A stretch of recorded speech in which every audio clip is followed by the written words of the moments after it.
Alright, so Samsung's next big phone is basically around the corner, and the Galaxy S26 series is almost here. And while most of the leaks so far have been, let's say, predictable, there's one change that sounds small on paper but could actually make a big difference every single day you use the phone. Let's talk about the Galaxy S26 Ultra. At first glance, it doesn't look like Samsung is reinventing the camera hardware this year.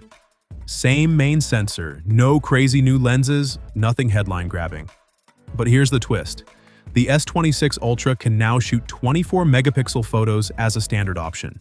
Not RAW, not Pro mode. Just regular, everyday photos. The catch? You won't see it unless you dig a little. According to leaks, you'll need to enable it through Samsung's Camera Assistant app, where it shows up under Advanced Resolution settings. Flip that switch, and suddenly 24-megapixel becomes available in both photo and portrait modes. If that sounds familiar, it should. Apple did something similar with the iPhone 15, and Samsung seems to be following the same logic here. Higher detail, cleaner images, but without forcing you into heavy RAW files or complicated workflows. And this is not the same 24-megapixel mode that already exists in Expert RAW. This one is built for daily use. The idea is sharper photos without the usual Expert RAW headaches like aggressive sharpening or weird purple fringing around edges. Basically, you point, shoot, and get a more detailed image without thinking about it. There is a downside though. Processing these 24-megapixel shots can take up to 3 seconds. But apparently Samsung handles this in the background, so the camera app itself stays smooth and responsive. You don't hit the shutter and feel like the phone froze, which is honestly the most important part. Now here's where things get a bit Samsung. This feature is exclusive to the Galaxy S26 Ultra, not coming to the S25 Ultra, even though both phones use the exact same camera hardware. And yes, the reason seems pretty obvious. Upgrades sell better when features are locked behind new models. Cameras aside, performance is where the S26 Ultra really starts flexing.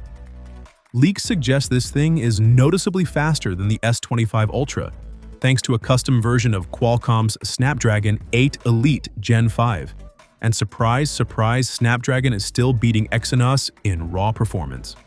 Early benchmark numbers show the Snapdragon-powered S26 Ultra hitting around 3,466 in single-core and over 11,000 in multi-core. That's a solid jump over last year's model. And what's interesting is that these tests weren't even done at the chip's maximum frequency. The Snapdragon 8 Elite Gen 5 has 2 prime cores that can go all the way up to 4.6 GHz, plus 6 performance cores, topping out at 3.6 GHz. In the leaked test, the chip wasn't pushed that far, yet it still delivered impressive results. At full power, single-core performance could get close to 3,900, which is kind of wild for a phone. At the same time, Ice Universe has shut down rumors that Samsung's Exynos 2600 would finally overtake Snapdragon. At least in single-core performance, that's not happening. But multi-core is where things get interesting. The Exynos 2600 is built on a newer 2nm process, while Snapdragon is still using 3nm. And leaked numbers suggest Exynos could actually edge ahead in multi-core workloads. Not by a massive amount, but enough to make things less one-sided than before. Does that mean Exynos is suddenly better? Not necessarily. Benchmarks don't tell us about sustained performance, heat, or long-term throttling.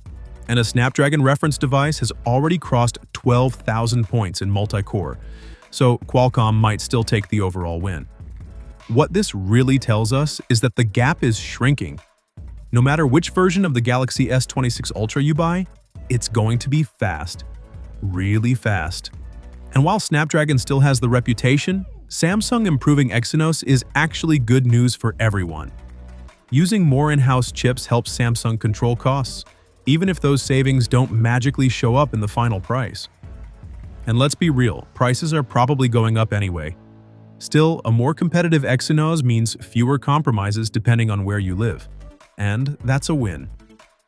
Add in the new 24-megapixel shooting mode and some serious performance gains, and the Galaxy S26 Ultra is shaping up to be more refined than revolutionary. But sometimes, those are the upgrades that matter the most. Now I'm curious, what do you think?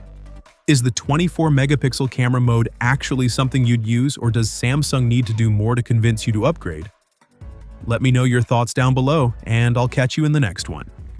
Take care.